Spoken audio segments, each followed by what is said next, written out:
afastado dos parentes, com a mulher tava contente. E foi quando de repente minha vida transformou.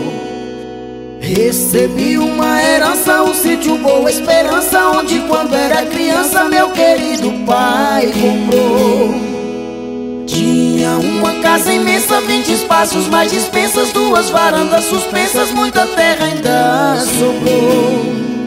Mas a casa era assombrada, eu vi na noite passada, bem no meio da escada, algo que me assustou.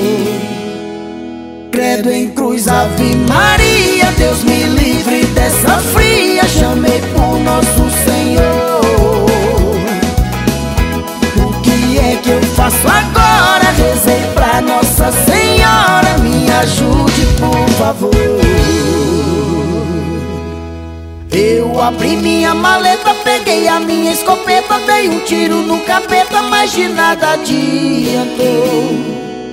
Ele veio pro meu lado com os olhos arregalados, meu corpo ficou arrepiado, desse jeito me falou: vai embora dessa casa. Ele gritou cuspindo brasa e abrindo as negras asas, ele ainda me atacou.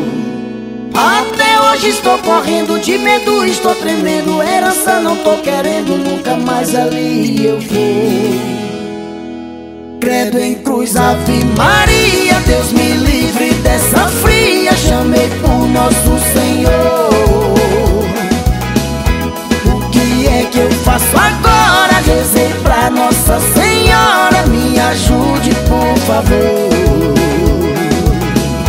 Credo em cruz, Ave Maria, Deus me livre